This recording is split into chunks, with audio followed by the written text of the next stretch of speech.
deixa aberto, nós não faremos a leitura agora, no Evangelho de Mateus, capítulo de número 6, versos de 9 a 13, tá? Evangelho de Mateus, capítulo 6, versos de 9 a 13. Deixa aberto, daqui a pouco nós faremos a leitura, tá? Eu vou fazer uma breve oração antes de nós começarmos. Senhor, obrigado mais uma vez por estarmos aqui. Obrigado por tudo aquilo que o Senhor já fez até neste momento. Obrigado porque em comunhão com irmãos nós celebramos a vida do nosso Salvador Jesus. Em comunhão com irmãos nós nos lembramos daquilo que nos move, daquilo que nos motiva, daquilo que nos traz propósito.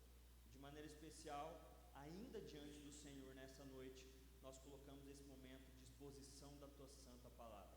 Que o Senhor use a minha vida apesar de mim, que o Senhor fale aos nossos corações, e saiamos daqui preparados para aquilo que nós enfrentaremos durante essa semana, do lado de fora dessas paredes.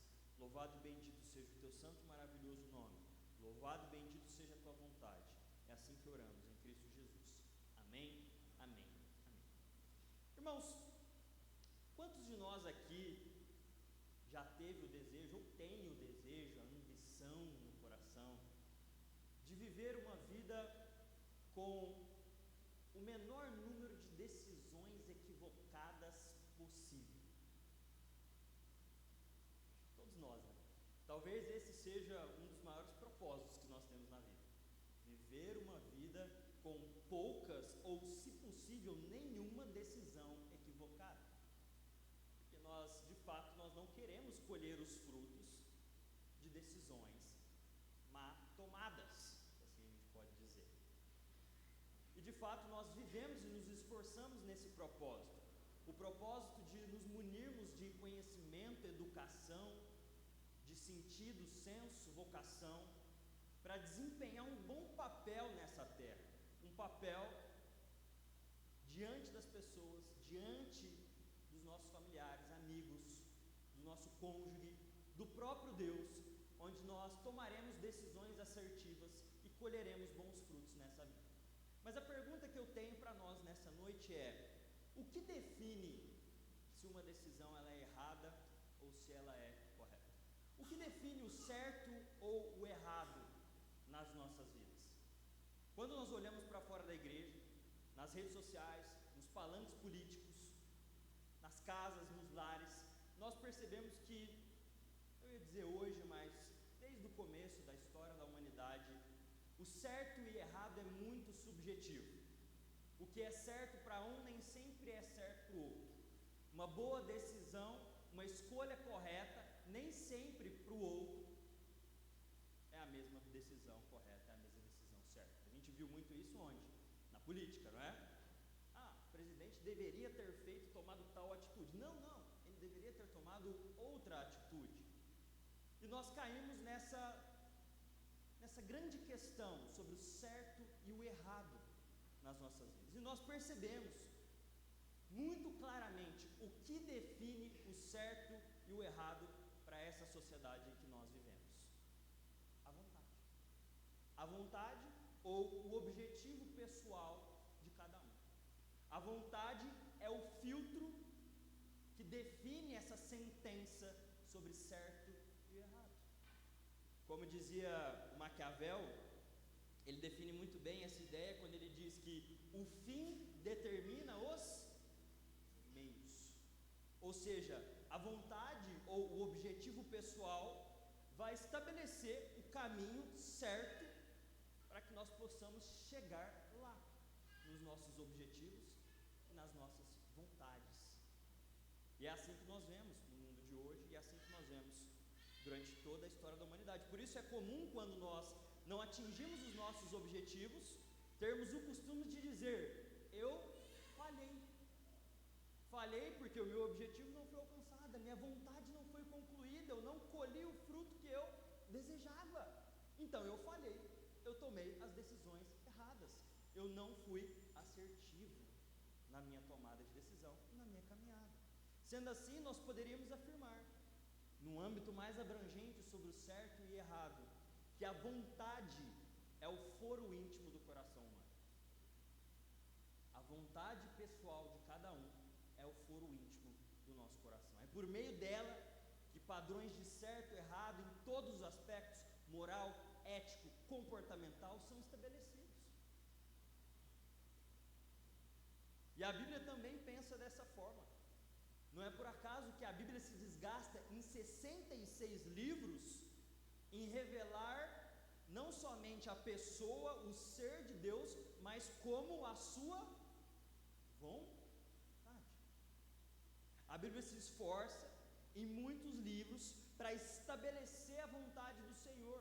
E geralmente ela vai estabelecer a vontade do Senhor colocando para nós a lei dele, estabelecendo o certo e errado segundo a vontade soberana daquele que é o projetista de toda a criação, daquele que projetou todas as coisas e que deseja que a sua vontade seja imputada sobre a face da terra.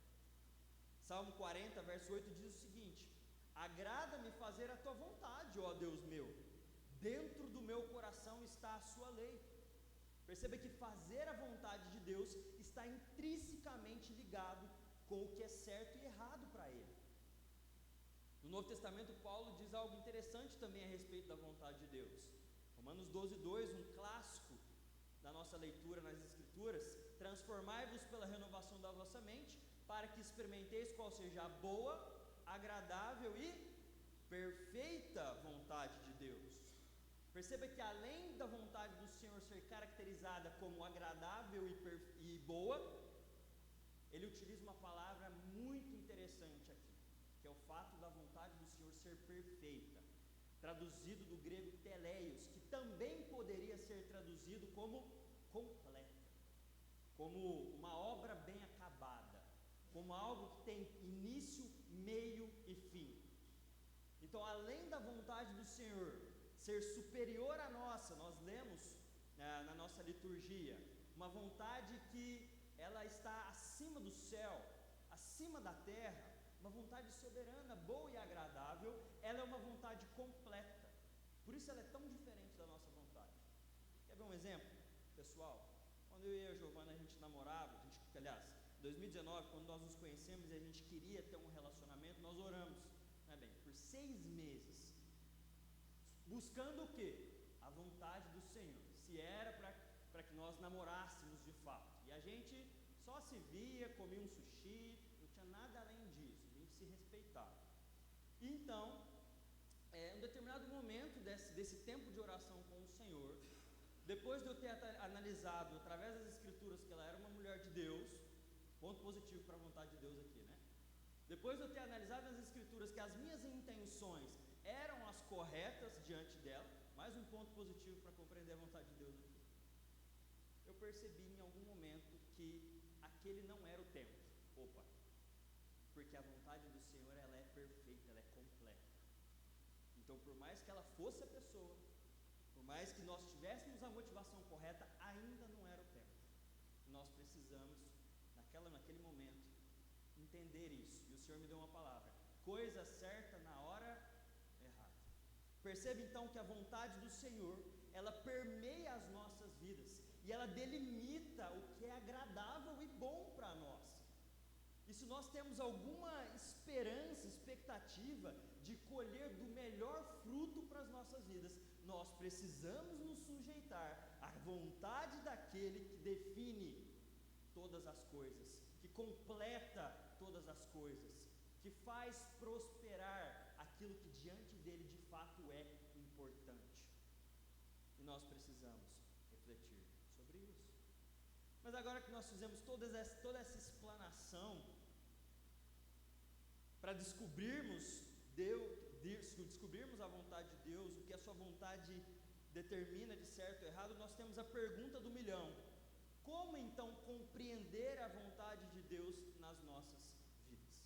Se entendemos que a vontade dele é boa, perfeita e agradável, se entendemos que através das Escrituras nós já temos nuances dessa vontade, a revelação dessa vontade, como nós podemos compreender nas nossas vidas a vontade do Senhor para nós?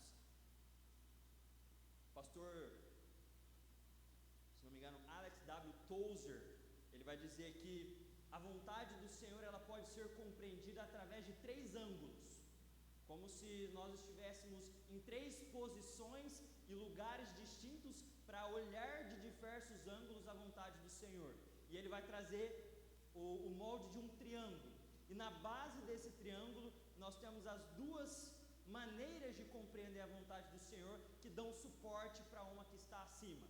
No canto inferior esquerdo nós temos a palavra do Senhor como um ângulo no qual nós podemos utilizar para entender e compreender a vontade de Deus na minha vida. Num segundo aspecto, na outra base, no outro ângulo, nós temos as amizades espirituais, porque através da comunhão da igreja, através do seu irmão e da sua irmã em Cristo, você pode também, através da multidão de conselhos onde há sabedoria, compreender melhor a vontade do Senhor na sua vida, utilizando, por exemplo, o pastor da sua igreja.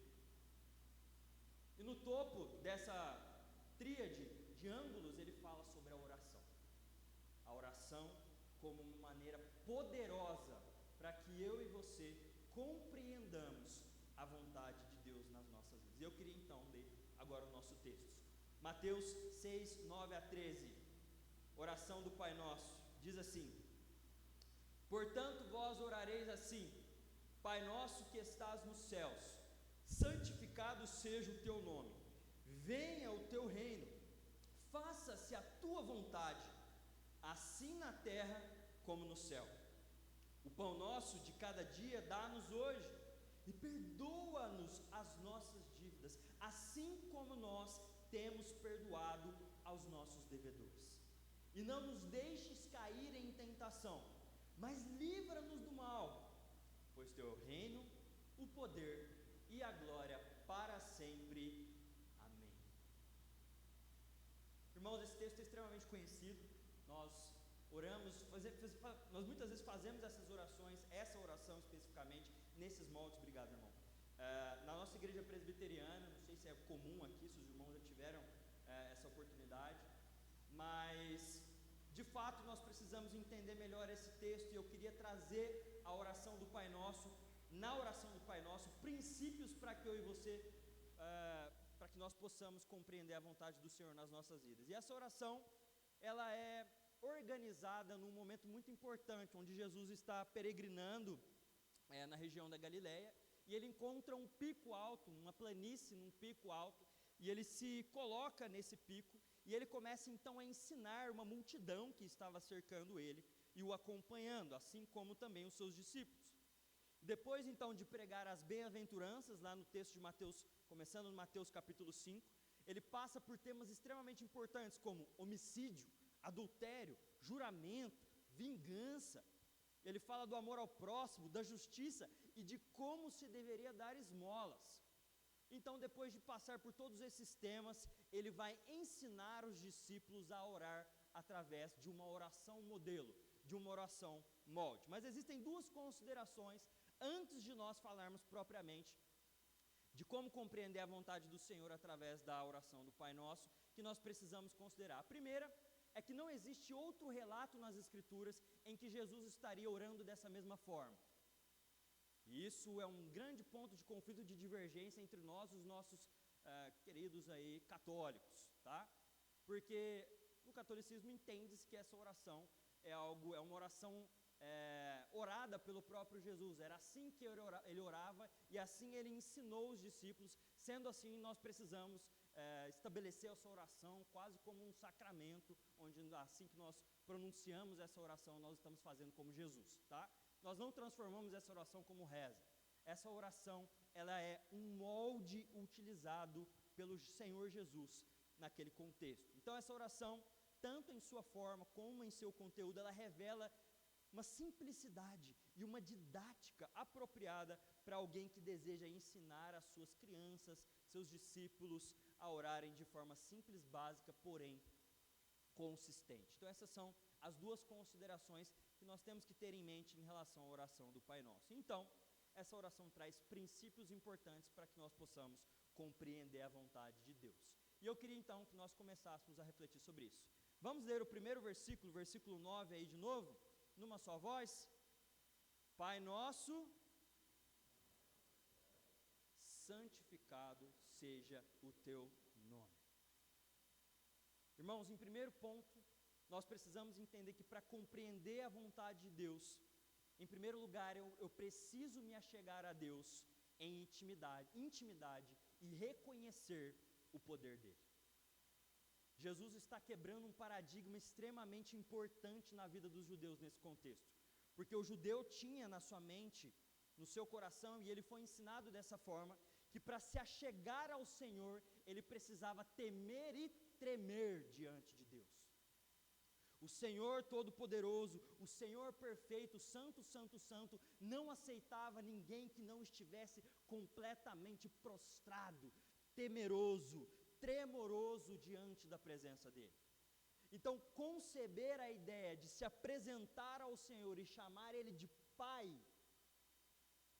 é algo que trouxe muitas questões difíceis de engolir na vida e no contexto daqueles que estavam junto de Jesus naquela oportunidade. Jesus está ensinando uma forma de se achegar a Deus, chamando Ele de Pai, trazendo intimidade, trazendo conexão junto à presença de Deus. Deus que é Pai, Deus que é um Pai nas nossas vidas. Então, quando Jesus introduz a oração, chamando o grande Yahvé de Pai, ele sabe exatamente o que está fazendo. Jesus está forjando o pensamento de quem vai entrar nesse relacionamento, nesse diálogo com o Senhor, para que ele se sinta próximo de Deus. Para que esse relacionamento não se torne um ritual frio, mecânico, que gera muitas vezes na minha e na sua vida hipocrisia, frieza, tristeza, apatia, fardo.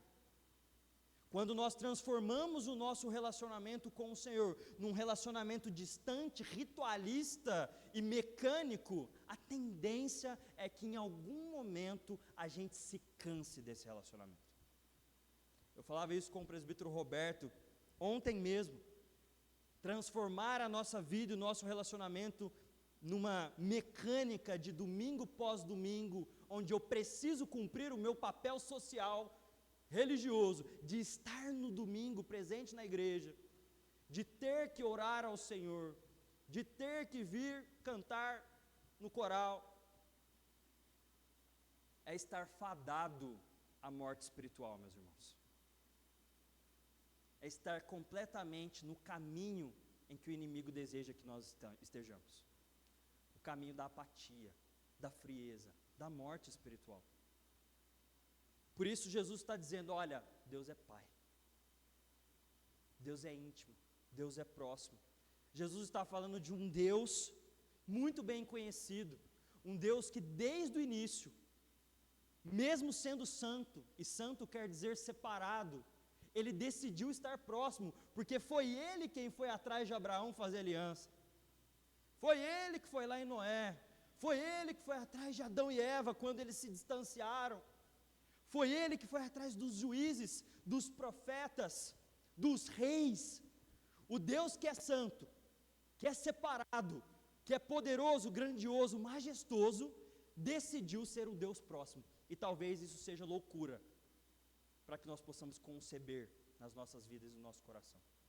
Um Deus tão grande que decide estar próximo de nós e decide ser chamado de papai, talvez seja algo demais para que nós possamos conceber uma informação grandiosa demais para que nós possamos conceber.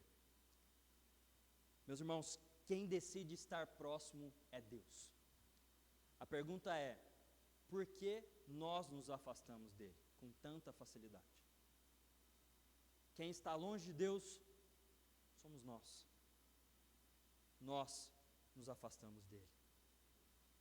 Quando ele diz, santificado seja o teu nome, ele está falando de um Deus que está próximo, um Deus que é poderoso, um Deus que não é só um amigo que eu e você tem, que está próximo, que caminha com você, mas que pode fazer qualquer coisa na sua e na minha vida. Ele está próximo, ele é pai, mas ele não é um pai comum, um pai qualquer. Ele é poderoso e ele tem poder para realizar qualquer coisa nas nossas vidas. E o ápice dessa apresentação de Deus, o clímax total das Escrituras é a presença do Filho. O Deus que se fez homem, para que ele pudesse ser visto, tocado, abraçado. O que difere completamente de todas as outras religiões, meus irmãos. Quando nós olhamos para qualquer religião instituída por homens, nós percebemos um esforço demasiado de uma sociedade que deseja se achegar ao divino, deseja ter um Deus e deseja, através da criação da religião, se aproximar de um Deus que parece ser inalcançável. A diferença do cristianismo é que o próprio Deus desceu e se achegou e está próximo diante de nós. A diferença do nosso Deus é que nós não precisamos de uma luta cansativa e exaustiva para estar na presença dEle. A diferença da nossa religião, do nosso cristianismo, é que o próprio Deus veio ao nosso encontro.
Será que nós valorizamos a proximidade do maior de todos nas nossas vidas? Por isso Jesus está quebrando paradigmas aqui e mostrando como nós precisamos ter intimidade com aquele que é grande, santo, poderoso, mas que é Pai nas nossas vidas. Em segundo lugar, para compreendermos a vontade de Deus, temos que estar comprometidos com o Senhor. Versículo 10: venha o teu reino, faça-se a tua vontade, assim na terra como no céu.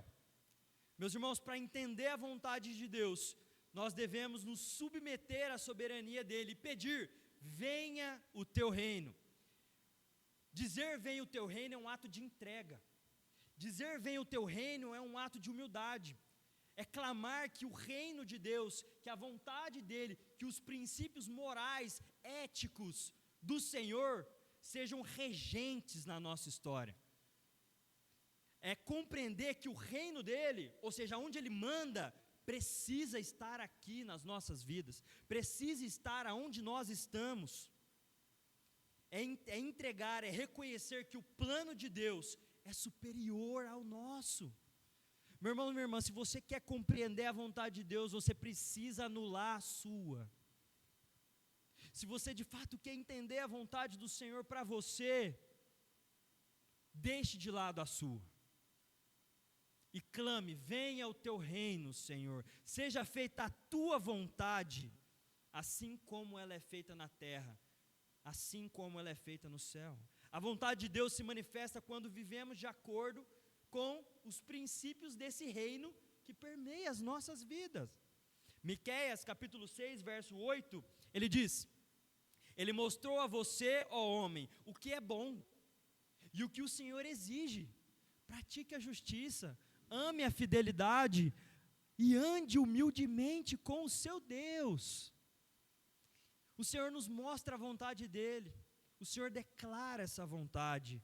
Quando dizemos seja feita a tua vontade, nós buscamos alinhar a nossa vida com os propósitos divinos do nosso Criador. Isso exige transformação contínua pela renovação de mente. Nós já lemos Romanos 12, 2.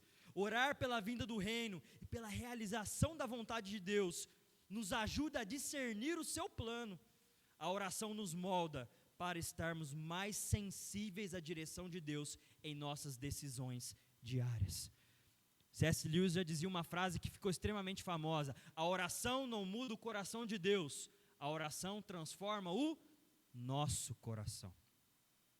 Quando oramos, venha o teu reino, seja feita a tua vontade, nós estamos alinhando os nossos próximos sonhos, os nossos próximos objetivos, as nossas próximas vontades, juntamente com a vontade que é perfeita, completa, boa, agradável do nosso Deus. Em terceiro aspecto, para compreender a vontade de Deus, precisamos reconhecer quais são as nossas necessidades. Verso 11, o pão nosso de cada dia dá-nos hoje. Precisamos confiar que é das mãos do Senhor que vai vir aquilo que nós precisamos. O pão, nesse contexto, o pão para o judeu, o pão para o israelita, era sinônimo de provisão. Não somente alimento físico, mas era algo que nutria, tanto que eles deram o nome de uma festa, de festa do pão sem fermento. O pão era significativo para o judeu. E quando ele diz, o pão nosso de cada dia nos dai hoje, é um reconhecimento de que o que nós precisamos, o Senhor nos dará para aquele momento, naquele dia. E o Senhor conhece o pão que nós precisamos. Nem sempre é o pão da prosperidade financeira, meu irmão, minha irmã. Por favor, coloque isso na sua cabeça. Nem sempre é o pão da prosperidade financeira.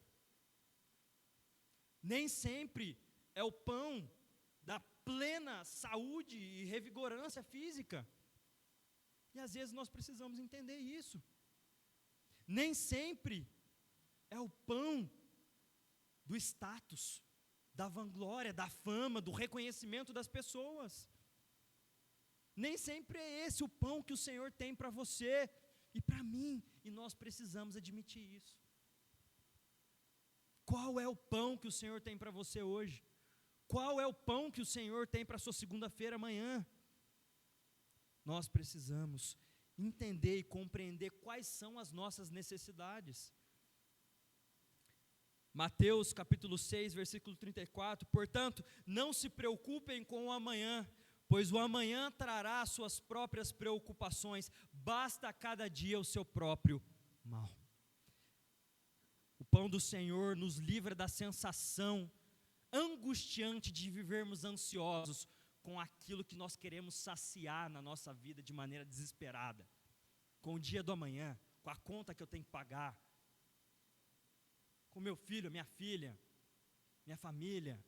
O pão do Senhor nutre e traz paz ao nosso coração, para que possamos entender que basta o seu dia, o seu próprio mal, e que Ele tem as rédeas da humanidade nas suas mãos. Quando pedimos pelo pão diário, nos lembramos de viver em contentamento, apreciando o que Deus nos dá a cada dia e evitando o materialismo, a ansiedade ou qualquer outra coisa que nos tire a paz e o sossego nas nossas vidas.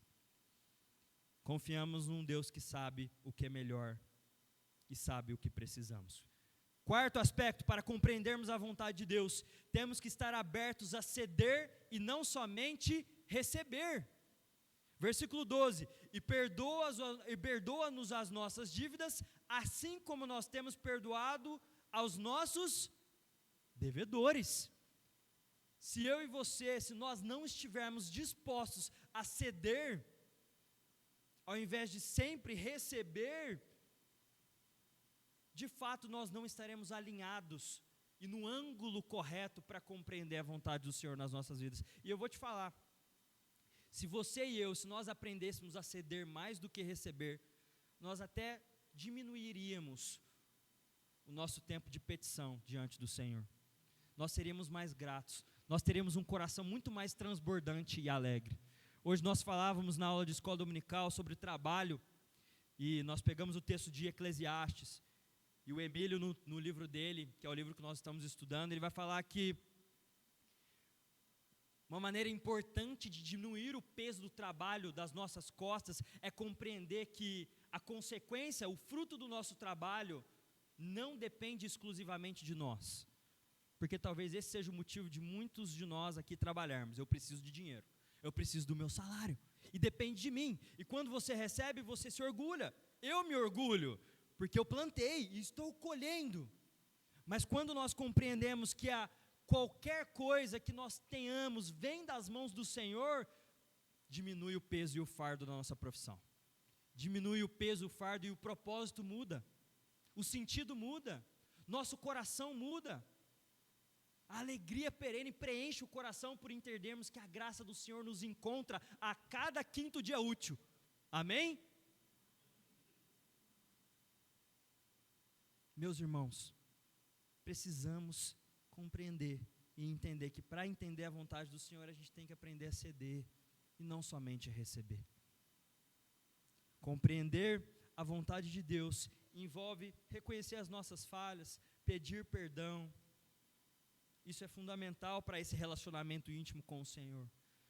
Assim como Deus nos perdoa, devemos perdoar a outros. Efésios 4:32, sejam bondosos e compassivos uns para com os outros, perdoando-se mutuamente, assim como Deus os perdoou em Cristo. Primeiro olho para o Senhor, primeiro o meu relacionamento com Deus, troca a lente dos meus óculos, para que eu possa entender a vida, viver a vida da forma correta, perdoar quem me ofende, porque eu entendi que fui perdoado.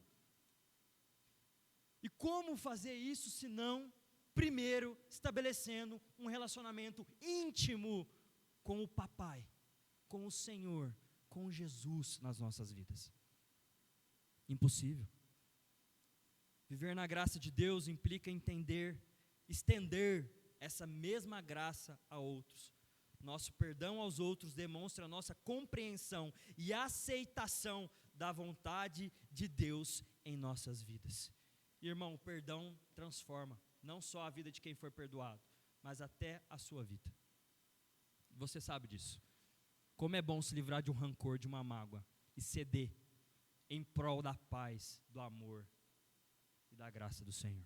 Quinto aspecto, precisamos então, para compreender a vontade do Senhor, estar atentos às nossas fraquezas, e não nos deixes cair em tentação, mas livra-nos do mal. Para viver dentro da vontade de Deus, precisamos reconhecer a nossa vulnerabilidade. Precisamos reconhecer que o tentador ruge como um leão, está a derredor, pronto para abocanhar, e se depender de nós cairemos na armadilha de Satanás, seremos enganados como presas fáceis, como uma criança é enganada por um adulto. Mas se reconhecermos que somos dependentes, vulneráveis, talvez assim encontraremos a graça poderosa de Deus, que traz sobriedade para a nossa vida. Uma oração que eu faço muito ao Senhor é isso: Senhor, me dê sobriedade. Em outro texto ele vai falar que aquele que bebe vinho demasiadamente está sujeito à dissolução, não é? Porque não tem controle, não tem sobriedade sobre os seus atos, então ele vai, de alguma maneira, causar dissolução, contendas, problemas, coisas que ele não faria se não estivesse alcoolizado. E ao contrário disso, ele vai falar: antes, enchei-vos do Espírito, porque o Espírito é o que nos dá a sobriedade para entendermos, antes de cometer um erro, antes de vacilar, que a gente vai cair. O Espírito é o que dá a sobriedade para você perceber os movimentos do inimigo contra a sua vida, aquilo que quer destruir o seu casamento, aquilo que quer destruir a sua vida financeira, aquilo que quer destruir a sua casa.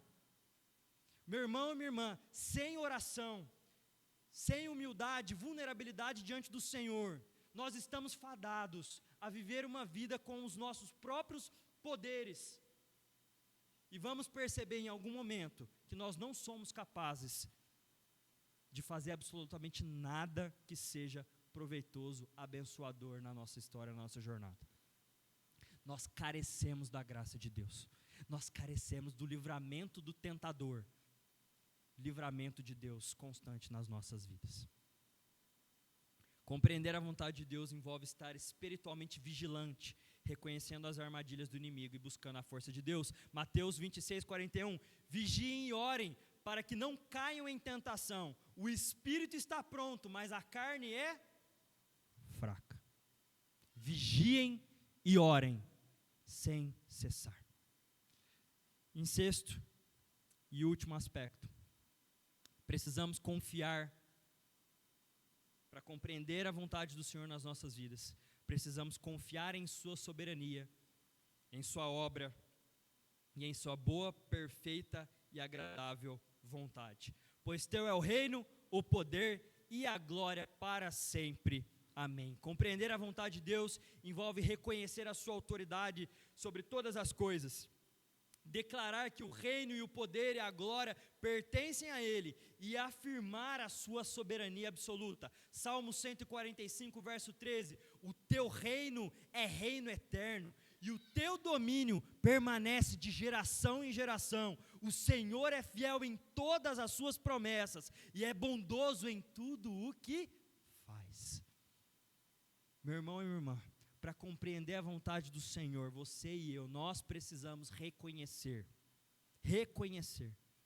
que o reino, o poder e a glória está nas mãos daquele que está sentado num alto sublime trono. Está nas mãos daquele que enviou o seu próprio Filho para nos perdoar, nos salvar, nos regenerar.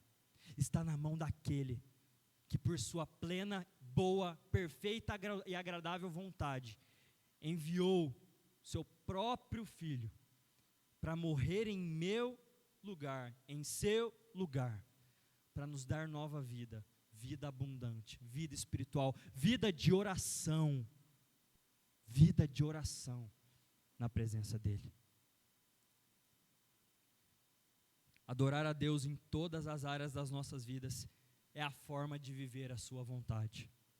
Nossa adoração deve ser constante, reconhecendo a grandeza e a majestade de Deus. Declarar para sempre, pois teu reino, o poder e a glória para sempre, reflete nossa confiança na eternidade de Deus e na segurança que temos nele. Viver com essa perspectiva nos ajuda a manter o nosso foco nas coisas eternas e não nas temporais. Meu irmão e minha irmã, as coisas que você enxerga hoje, que você vê hoje, as coisas que você valoriza tanto hoje, um dia não existirão mais. Aquilo que é extremamente importante, relevante, tira o seu sono hoje, daqui não muito tempo vai deixar de existir. E o senso de eternidade precisa estar constantemente permeando a nossa mente e o nosso coração, para que a gente não fique apegado demais nas coisas dessa terra, e para que a nossa vontade não entre em conflito com a vontade daquele que pensa em coisas eternas e não em coisas passageiras. A vontade do Senhor é boa, perfeita e agradável, e é essa vontade que eu desejo profundamente que você viva na sua vida. A vontade perene, perfeita, eterna, daquele que é o Criador de todas as coisas, daquele que te amou primeiro, daquele que nos salvou e regenerou, daquele que é o Senhor da vida e da morte, o Deus das nossas vidas. Meu irmão, você tem buscado intimidade com o Senhor? Tem buscado conhecer a vontade dEle para a sua vida? Você está preparado para aceitar a vontade de Deus na sua vida? Seja ela qual for. Você tem tido dificuldade de orar? Tem tido dificuldade de ter intimidade com o Senhor? Tem vivido um relacionamento ritualístico com Deus?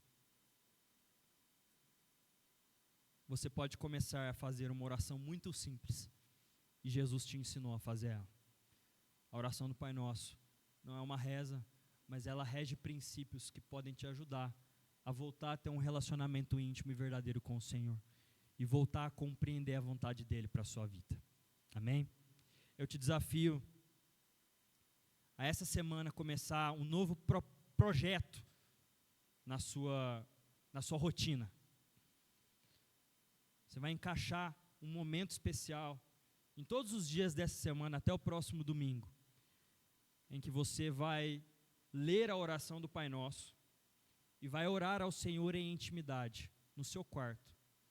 Eu não estou falando de leitura bíblica ainda, tá? Nós vamos chegar nisso, porque essa mensagem, eu chamei ela de volume 1. Lembra que eu falei do triângulo? Eu ainda quero trazer uma mensagem sobre a palavra e sobre as amizades espirituais, como formas de compreender a vontade de Deus, mas nós estamos falando de oração. Nós estamos falando de um recurso que é muito pouco utilizado na nossa vida e que nós menosprezamos e nós não deveríamos. A oração muda o nosso coração, abre a nossa mente, nos faz compreender o coração do Senhor e nos faz viver coisas maiores do que nós mesmos planejamos para a nossa vida. Separe um tempo de oração especial nessa semana, durante toda a sua semana. E eu aposto com você, mais que a gente não possa apostar, que no domingo que vem você vai ter grandes notícias, grandes testemunhos para contar de como foi a sua semana de oração, como foi seu relacionamento com o Senhor. Amém? Vamos orar? Senhor Deus e Pai, obrigado por essa oportunidade, Senhor. Obrigado porque a sua palavra, ela nutre a nossa vida, o nosso coração. Ela de fato é um guia para nós, ó Senhor. Obrigado porque a sua palavra, ela é viva e eficaz. Obrigado porque a sua palavra nos conta nessa noite que nós temos livre acesso à presença de um Deus que é grande, mas que se faz próximo. Nós temos livre acesso à presença do Senhor, do grande eu sou, do Deus soberano nas nossas vidas. E muitas vezes, Pai, nós negligenciamos isso. Muitas vezes nós usamos do recurso da oração como uma última tentativa de solucionar uma demanda que foi apresentada diante de nós. Pai, perdoa. Perdoa porque nós não valorizamos esse tempo com o Senhor. Perdoa porque nós não gozamos da sua presença. Perdoa porque faz tempo que nós não nos alegramos por orar, por cantar hinos, por chorar na presença do Senhor. Faz tempo que o nosso coração está endurecido. Faz tempo que nós não nos achegamos em intimidade genuína com o Senhor. Faz tempo que as nossas orações são mecânicas. Faz tempo que nós oramos antes de dormir e às vezes antes do amém já caímos no sono. Pai, perdoa a nossa vida e a nossa negligência diante de Ti. Mas nessa noite nós achamos graça diante do Senhor.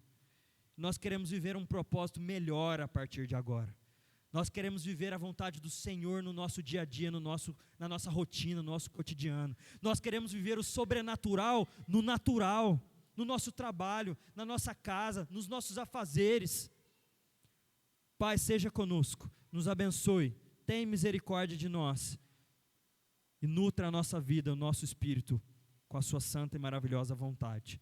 É assim que nós oramos, em nome de Jesus. Amém, amém e amém.